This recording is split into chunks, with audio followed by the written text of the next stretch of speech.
자, 오로라 살펴보도록 하겠습니다. 자, 오로라가 14% 올라 들어가면서 다시 2만원 벽도 뚫고 또 신고가로 달리고 있습니다.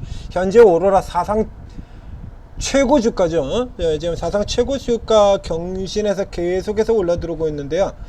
자, 이거 오로라가 처음 밑에서부터 이렇게 상한가 올라 들어갈 때 경우는 도무지 이게 왜 오른지 상한가 분석 시간에 이게 좀 납득이 안 가는, 왜 오른지 이제 조금 그렇다라고 하는 얘기를 처음에 드렸을 겁니다.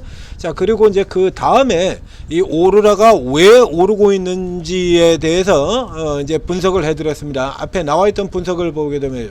자, 최근에 이제 저평가 우량주군들을 이렇게 무더기로 써져 있는 것 중에, 자, 제가 한번 종목들 쭉 한번 보실까요?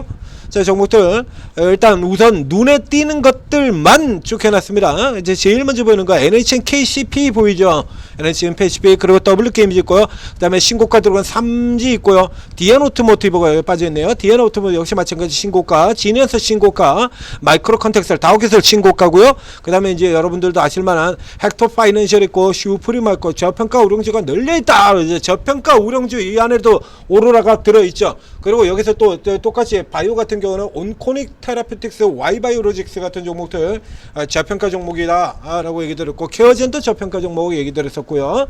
자, 그리고 그 아래쪽에서 보시면 제가 뭐라고 분석을 해드렸냐라고 하면, 자, 오로라 외형상으로는 판팔스 호조, 즉 S3G 엔터 후발로 들어가고 있는데, 실제로는 IT센의 복사판과 같은 주가다라고 이렇게 분석을 해드린 바 있습니다. 자, 다시 한번 더 들어가서 보시죠. 요걸 보시게 되면 이게 어느 정도 이해가 되실 텐데요. 이건 지금 저평가 우량주의 형태다라는 얘기입니다. 자, 다시 들어가서 보시면 이 회사의 경우에 소외주예요. 그 앞에도 보면 완전 떡으로 그냥 직선으로 이러고 앉아 있었지 않습니까? 얘가 멀리서 그림으로 주가를 한번 보시죠. 이게 어떤 형태의 종목인지부터 이해를 조금 하실 필요가 있는데, 현재 이 종목의 주가 그러면 상장 이후 25년 만에 가장 강한 시세입니다. 25년. 그러니까 상장 이후로 지금 실질적으로 상장 초기 시세가 있긴 있습니다만, 상장 초에 이게 반짝했던 거 요거 있죠. 이때 같은 경우에 주가가 뭐 지금으로 치면 3,400원에서 시작을 해서 3,400,000원까지 이렇게 올라 들어왔었어요. 요 시세가 지금 가장 강한 시세였죠. 그 다음에 중간에 여기 한번 강한 시세들 늘어났었고요. 요거 반짝 보고 난 다음에 그 다음에 몇 년이죠? 10년간 10년이나 별 볼 일 없이 주가가 이렇게 내리쳐 흘렀다가, 그 다음에 이제 금융위기 후에 반등 국면에서 반등하면서, 그 다음에 여기 소비주 대랠리 시대죠. 소비주 대랠리 시대에서 같이 이렇게 올라 들어갔다가, 그 다음에 다시 2015년서부터 시작해서 또 10년간, 참 재밌지 않습니까? 상장 초기 반짝 이후 10년간 소외, 2015년 슈퍼랠리 이후 다시 10년간 이러고 처 헤매고 있다가, 그리고 이제 돌아 들어가고 있는 건데요. 그 사이에 이 기업 같은 경우 그럼 10년간 완전 별 볼 일 없지 하는 데서 중간에 테마 불어가지고 잠깐 반짝하는 이런 흐름들을 보인 기업이냐고 그러면 아니에요. 실적이 보이지 않습니까? 얘 자체로는 계속 성장하고 있었는데 시장에서 제대로 평가를 받지 못했다라는 얘기입니다. 시장에서.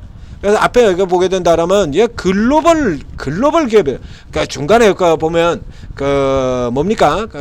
앞에도 나왔던 어저께 뭐 글로벌 물류 기업이다라고 우겼던 그 KCTC 같은 경우에 보면 베트남, 인도, 태국, 그 KCTC가 주력이 양곡이거든요. 양곡 쌀이에요. 그러니까 당연히 그쪽에 이제 쌀을 거기서부터 수입하니까 당연히 거기 거점이 있어야 될 수밖에 없지 않습니까? 그걸 글로벌이라고 얘기하는데, 얘 같은 경우는 지금 보실까요? 세계 80여 국의 캐릭터 완구를 공급을 하고 있고, 해외 생산법인이 인도네시아와 중국에 있고, 판매법인이 미국, 홍콩, 독일에 있습니다. 아시아, 미주, 유럽, 자, 지역별로 하나씩 다 있다는 얘기죠. 이게 진짜 글로벌 기업인 거예요. 그런데 저평가를 받고 있다. 이게 왜 저평가를 받았느냐? 그래서 IT센 글로벌에다가 비교를 해드렸던 겁니다. 그럼 이제 이 회사의 기사들하고 내용들을 살펴보게 되면 IT센 글로벌 얘기는 나오질 않아요. 계속해서 이제 3G 엔터하고 이렇게 얘기가 나오는 건데, 참고로 하나 더 비교를 해서 보여드리면, 자, 이 코스닥에 있는 완구 업체 중에서는 이 오로라와 더불어 아주 오래전서부터 있었던 기업이 하나 있습니다. 유명한 기업, 손오공이죠. 손오공. 자, 이 오로라의 경쟁 기업에도 등장을 합니다. 경쟁사 비교 이렇게 보면 경쟁사에다가 자 중국 기업 형성, 이거는 뭐 완전히 좀 다른 종류로 취급을 해야죠. 대원미디어 이제 아동용 뭐 교재라든가 책자라든가 이런 걸 이제 많이 하는 회사라 이제 집어넣었죠. 그래서 이제 완구 쪽으로는 손오공하고 오로라 지금 딱 두 개예요. 근데 이 손오공 같은 거보다 그러면 손오공은 실적이 들쭉 한때 좋기도 했습니다만 지금 완전 개판이죠. 이러고 들어가 있는데, 이 손오공 같은 경우에 주가를 비교해보면 오로라하고 얼마나 편차가 심하게 납니다. 이 손오공 역시 내려왔다가 끊었는데 중간중간 얘는 이렇게 계속 시세를 보여요. 자, 이렇게 계속 치고 들어왔다 최근 같은 경우도 또 내려왔다 올라 들어왔다 내려왔다, 이제 적자가 깊어지면서 바닥으로 내려 들어왔던 거죠. 계속 이렇게 시세를 보고 있는데 반해서 오로라는 완전히 외면받고 있다 했던 기업이다 라는 얘기입니다. 자, 핵심적인 뉴스 들어가서 살펴보도록 하겠습니다. 그래서 오로라 지금도 뭐 별거 없어요. 지금 별거 계속 없고 이거죠. 자, 이거 최근 급등이 나오고 난 다음에 조정 나오기 직전에 7일 1일 이때 나왔던 기사입니다. 그러니까 이제 지금 쭉 들어갔다가 여기요. 그다음에 눌려 들어오고 있는 여기서 지금 기사가 나온 거죠. 땅 떨어진 날. 그래서 오늘 급락주에서도 분석을 해드렸죠. 이건 내려 들어갔다 다시 돌아 들어올 것이다라고 이렇게 표시가 되어 있지 않습니까? 그래도 중간에 사이에 올라오는 도중에도 이게 계속 올라 들어가는 종목, 중간에 우리 종목 분석 끝부분에 내용들을 보면 오로라 지난주에 저평가 우량주 시대, 얘도 저평가 우량주입니다라고 계속 같이 이름이 나와서 등장했던 종목이죠. 온코닉 테라피틱스 종목 분석할 때도 역시 똑같이 등장을 했었고요. 자, 들어가서 내용 보겠습니다. 주가가 급등을 하고 있는데 이게 왜 급등했냐라고 하면 이제 동종업종 3G 엔터보다 탄탄한 실적 앞에 나왔지 않습니까? 계속해서 좋은 실적을 기록하고 있었는데 전혀 이제 어떤 모멘텀이었던 거죠. 여러 번 얘기했듯이 모멘텀 없으면 종목으로 취급도 안 한다니까. 아무리 실적이 좋아도 모멘텀 없으면 종목으로 취급도 안 하는 게 현지 장세라고 얘기했지 않습니까? 자, 이렇게 해서 쭉 이렇게 했는데 이 매출 이것도 그래요. 자, 지금 잘 보세요. 내용들. 제 내용지를 저렇게 쭉 좋은 내용이 잘 써졌어요. 해외 매출이 급성장을 하고 있고, 그 다음에 뭐 저출생 등 인구 정책에 속도를 낼 것으로 보이고, 근데 인구 정책 같은 경우, 저출산 정책 같은 경우는 이재명 정부에서만 나온 정책입니까? 지금 저 앞에서부터 지금 저출산은 20년째 계속되는 거예요. 그래서 지금 저출산 테마 같은 경우도 20년 넘게 지금 계속 이어지고 있는 테마고요. 앞정부에서 다 했는데 앞정부에서 주가 올랐냐? 못 올랐어요. 해당 사항 없었다는 얘기죠. 아까 보셨지 않습니까? 줄줄이 내려가고 있는 거. 자, 여기를 가서 보시죠. 자, 그 다음에는 지금 해외 매출의 급성장을 얘기를 하고 있는데, 자, 여기 보시죠. 그래서 쭉 이렇게 올라들어 해외 쪽에서 많이 나오고 있다. 이렇게 쭉 나오고 있다. 쭉쭉쭉 나오죠. 해외 분부조회처는 전년 동기 대비 이렇게 올라가고 있다. 그래서 아래쪽에 보시면 바로 이 판팔스입니다. 2020년에 출세한 이후로 얘가 지금 계속 팔리고 있어가지고 판팔스 매출은 2021년부터 올해까지 연평균 78% 성장. 즉 이게 지금 처음 나온 얘기가 아니라 이 성장 자체는 계속해서 지금 저 앞에서부터 나오고 있다라는 거예요. 이래서 나와서 이게 지금 반영되면서 이렇게 계속해서 여기 같은 경우 2022년 같은 경우에 보면 지금 실적이 영업이익이 거의 80% 가까이 성장을 하거든요. 그리고 2024 오히려 작년 같은 경우 지금 주춤한 거예요. 그리고 작년 같은 경우는 180에서 280, 100, 그러니까 60%의 성장이죠. 80%, 60% 이러고 성장하는 동안에 주가는 어떻게 됐어요? 쳐박았죠, 오히려. 그렇죠? 밑으로. 그래서 다 개선되고 있는데 주가는 오히려 쳐박아가지고 PR이 아래로 내려가고 있습니다. 이익은 성장을 하는데 지금 내려가고 있는 이런 상황이 나오는 거죠. 이것도 왜 그러냐라고 하면, 자, 보시죠. IT센 글로벌하고 비교를 했던 이유가 영업이익은 계속 올라 들어가고 있는데 순이익이 못 올라가. 지금 같은 경우 요 아래쪽에도 이제 표시가 나오게 될 텐데요. 자, 아래 내려가서 보겠습니다. 그래서 좋은 얘기 쭉 이렇게 나오고요. 종가 기준으로 그전에는 PR이 13배였는데 종가 기준으로 31배로 이렇게 어마어마하게 뛰었다. 이렇게 나오고 있죠. 근데 저 아래쪽에 보세요. 얘가 지금 성장을 위해서 여기 투자하고 파크랜드 인수하고 메리 인수하고 그 다음에 판교에서 4억 매입하고 이제 요런들 같은 경우에 요런 거 이제 일시적인 이게 단기 순익을 깎아먹는 재료가 되는 거죠. 반대로 얘기를 한다 그러면 종종 계잡주들 중에서 이런 거 나오는데 자, 저번에 4억 팔았다고 상한가 간 종목이 있었죠. 회사 4억을 팔았다 그러죠. 4억을 팔면 돈이 들어오게 되고 그 돈이 들어오게 되면 일시적으로 순익이 개선되는 효과, 재무구조의 개선, 순익 개선. 그래가지고 이게 좀 넌센스한 게요. 이게 굉장히 넌센스한 게 성장을 위해서 투자를 하는데 그 투자한 걸로 인해서 단기 순익이 까져 내려간다 이겁니다. 그 단기 순익 까져 내려간다 그래가지고 이걸 빼버리는 거죠. 그 반대로 계잡주들 같은 경우는 뭐가 안 돼. 돈 들어올 구멍도 없고 뭐가 되는 것도 없고 그러니까 서울 시내에 있던 회사를 팔고 경기도로 이사를 가게 됩니다. 거기서 4억 팔게 된 거 이거 그럼 왜 팔았냐 이거야. 경기도 공기 좋기 때문에 그래서 경기도로 이사 가냐? 아니죠. 돈이 안 되거든. 돈 들어오는 구멍이 없어. 그러다 보니까 돈을 마련하기 위해서 굳이 뭐 서울에 있을 필요가 없으니까 이거 팔고 파주로 이사 간다 이거야.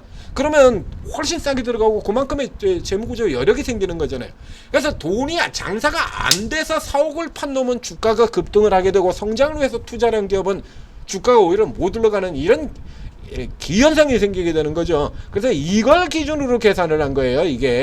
이걸 기준으로. 그러면 이제 지금 현재 시가총액 살펴보도록 하겠습니다. 자, 이렇게 올라들어 가지고 시가총액이 지금 2,200억이에요. 순익 기준에서 지금 이 33배가 나왔는데 영업이익을 기준으로 해보면 영업이익이 300억 나왔으니까요. 지금 7배밖에 안 돼요.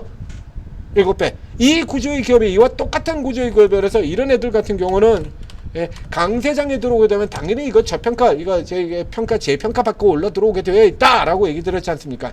이 케이스하고 똑같잖아요. IT센 글로벌. 그렇죠? 지배주주 그도 비지배주주 순익은 300억이나 되는데 지금 이게 낮아요. 그래서 이게 낮아가지고 43억 대비로 가서 계산을 해버리게 되니까 PR이 100배가 나오고 있죠. 근데 얘가 이 43억이 진짜냐 이거 아니잖아요. 영업이익 같은 경우가 계속 이렇게 성장을 하면서 이제 이쪽에 채워지는 거거든요. 그래서 분기 실적 같은 경우 이번 1분기 같은 경우는 76억이야. 작년 순익에 2배 가까이 됩니다. 이런 계산 달라져야 되지 않습니까? 당연히. 그렇죠? 당연히 달라져야 되는 거죠. 계산 방식이. 지금 눈에 보이는 저 106배가 진짜가 아니란 얘기예요. 그러니까 이 오로라 같은 케이스도 똑같다라는 얘기가 되는 겁니다. 자, 아래쪽에 자, 뉴스 다시 들어가서 보겠습니다. 잘 보셔야 돼요. 이런 거. 이런 걸로 돈 그냥 버는 거예요. 그냥. 주식 참 쉽죠. 얘기 들었잖아요. 저평가 오래전에 노려서 돈 버는 거 참 쉽다니까요. 요 틈새만 잘 노려도 되는 거예요. 숫자 이거 장난칠 치는 거는 요거만 잘 노려도 된다 이겁니다. 자, 이렇게 가지고 이게 수익성을 훼손했다. 그래서 단기 순익이 까져가지고 PR이 올라간 걸로 되어 있는데, 그래서 부채 비율도 올라가고요. 그런데 자, 앞에서 보신 것처럼 지금 매출하고 영업이익을 계속 이게 경신이 되고 있잖아요. 그러면 여기서 이 돈 가지고 영업이익 번다 이제 IT센 글로벌 같은 경우에도 마찬가지가 되고 이걸로 이걸 까버려. 이걸 지금 계속해서 돈을 벌고 있으니까 이 돈 번 거 가지고 이걸 까버리게 되면 그러면 단기 순익이 자동으로 이게 개선이 돼버리는 거예요. 이게 순익이 자동으로 개선된다라는 얘기입니다. 그래서 여기도 똑같죠. 지금 IT센 글로벌하고 비교해서 보여드리고 있습니다. 자, 작년도에는 연간 기준으로 순익이 310억이나 되고 있는데 단기 순익이 40억, 지배주주 63억 밖에 안 돼요. 63억 구조. 그래서 IT센 글로벌하고 구조 똑같다라고 얘기를 했잖아요. 이거 이익이 영업이익이 580억이나 나오고 있는데 지배주주 순익이 43억 밖에 안 돼. 근데 이번 분기에 76이라서 벌써 확 넘어들어간 그 개선 보였고요. 자, 오로라로 더 들어가서 똑같은 상황 체크해 보겠습니다. IT센 글로벌하고 복사판으로 들어간다 이렇게 얘기 들었지 않습니까? 자, 310억에 지배주주는 63억이었습니다. 연간 동안에. 자, 그런데 이번 분기 들어가서 보면 자, 97억. 영업이 계속해서 늘어나고 좋은 실적 보이고 있죠. 그리고 당연히 이쪽도 개선이 돼 가지고 이제 46억으로 늘어났어요. 그래서 이게 지금 계속 돈이 들어오기 때문에 이거 가지고 이 상태가 되면 이게 순익 구조 같은 경우도 이쪽에서 잡아먹는다고 들어갔던 돈들 다시 이제 메꿔지기 시작하게 된다면 순익 자동으로 개선이 된다라는 얘기입니다. 그러면 현재 기준으로 친다 그러면 46억입니다. 46억이 그냥 단순하게 똑같은 식으로 계산해보죠. 46억 곱하기 4 하게 되면 180억이 나오게 되는 거고요. 순익이 지배주 순익이 180억이 등장합니다. 180억이 된다라고 하면 현재 PR은 12배밖에 안 됩니다. 180에 되버리면 현재 PR은 12배밖에 안 돼요. 자, 그럼 비교 대상 기업 3G 엔터보다 월등하게 더 탄탄한이라고 되어 있습니다. 그렇죠? 이제 실적에 보셔다시피 하지 않습니까? 얘는 이제 개선이 될 거고, 쟤는 저 사업도 계속 지금 최대 실적 이어져 오는 거 있는 기업이에요. 그냥 당연히 점수를 오로라한테 더 줘야 되는 거죠. 28배입니다. 28배. 자, 환산 주가를 쓴다 오로라는 지금 12배밖에 안 되는 거고요. 자, 이렇게 되면 이제 주가 차이, 주가의 흐름 차이가 이제 이해가 되십니까? 저평가, 지금은 저평가 우량주의 시대. 자, 이렇게 돌아 들어가는 거예요. 이게. 자, 이제 올라 들어왔으니까 요 흐름에서 1차적으로 들어갔고요. 한 템포 쉬었고, 그 다음에 하나, 둘, 셋, 넷, 다섯 치고 변동성 치고 들어오고요. 여기 들어가게 되면 다시 또 눌리는 흐름으로 전개가 될 겁니다. 왜냐 그러면 이 종목은 앞서 나온 아이테슨 글로벌하고 같은 구조를 가지고 있으나 차이가 뭐냐라고 하면 얘는 단기 재료의 파괴를 가지고 들어가는 종목이 아니거든요. 싸다입니다. 싸다. 기본이 싸다라고 하는 거에 포인트가 있지, 단기적으로 무슨 어마어마한 재료를 달고 뭐 스테이블 코인이라든가 AI라든가 지금 이런 거 달고 들어가는 종목이 아니잖아요. 그러니까 이게 이 형태의 경우는 자, 채널형으로 상승을 들어가게 되는 겁니다. 그래서 일단 두 번의 채널까지는, 두 번의 삼각파도까지는 기본으로 나온다. 그러면 됐죠? 1, 삼각 그려졌고요. 자, 이렇게 다가 2, 삼각, 그래서 이렇게 들어와서 내려 들어오게 되면 여기서 한 번 더, 그렇죠? 여기서 2, 삼각 끄트머리에서는 늘 얘기 드는 것처럼 페일러 스윙이 나올 수가 있습니다. 요런 지점까지, 요런 거 같은 경우는 여기서 받으신 분들은 아래 살짝 눌러도 내려오더라도 신경 쓰실 필요 없고요. 17,000원 선 요 정도까지 내려오는 구간들은 신경 쓰실 필요가 없고, 내려 들어왔다 다시 돌면, 내려 들어왔다가 다시 돌아 들어가면 그때 또 매수를 더 할 수 있다는 얘기입니다. 요 정도에 들어오게 되면 당연히 또 종목 분석이 나가죠. 이거 이제 천재투자TV 구독, 좋아요 눌러주시고 알림 설정해서 참고하시면 되겠고요. 그러니까 이제 지금 이 오로라 같은 경우는, 그래서 현재 주가가 이건 양수겸장이에요. 그래서 밑에 쪽에서는 잡아가지고 홀딩을 할 수도 있고요. 그리고 단타로 공략을 해도 되죠. 변동성이 단타해도 되지 않습니까? 9%, 10% 장중 변동이, 여기 같은 경우도 이렇게 되어 있고요. 마이너스 1에서 9니까 10%고요. 오늘 같은 경우는 14%의 변동이 나와 있죠. 내일 정도까지 추가적으로 고변동 상태가 유지가 될 걸로 보입니다. 단 내일은 이제 차익 실현이라고 하는 거니까 안 되는 거고요. 자, 밑에 들어오게 된다면 또 단타, 홀딩 다 가능한 상태가 되는 거죠. 자, 아직도 자, 다시 수치 계산 바꿔드렸습니다. 아직 여러 개 있죠. 계속해서 노려야 되는 종목 오로라였습니다. 자, 오로라에 들어오시게 되면, 자, 이런 종목들 같은 경우 치고 나올 때 실시간으로 이거 다 잡아드리는 거죠. 실시간으로. 요 같은 거는 돌 때 같은 경우도 미리 이렇게 체크를 딱 해놓고 있지 않습니까? 아니, 실시간으로 그냥 들어갈 수가 있죠. 지금 이제 그래서 중간 사이에 이제 사이사이에는 계속해서 라이브를 통해서 실시간으로 설명을 드려왔고, 그리고 다른 종목들 분석할 때도 얘 저평가입니다, 저평가입니다, 저평가입니다, 저평가입니다 계속 일주일 내내, 이 오로라도 일주일 내내 등장을 했었죠. 이거 얘도 저평가, 저평가, 온코닉 저평가, 저평가, 저평가 그 중에 한 종목이에요. 근데 이제 분석상으로는 지금 여기서 나오니까 늦죠. 그 사이에 주가가 지금 30%가 넘게 올라와서 40%가 주가 올라들었어요. 실시간으로 리딩을 받아야 된다는 얘기죠. 자, 이렇게 오르고 다운로드 받으시고 들어오셔서 최고 전문가들이 실시간으로 리딩해주는 무료 리딩 받으시고 성공 투자 이어나가시기 바랍니다. 올해는 꼭 대박 내셔야 됩니다. JP모간도 코스피가 5천 간답니다. 으아!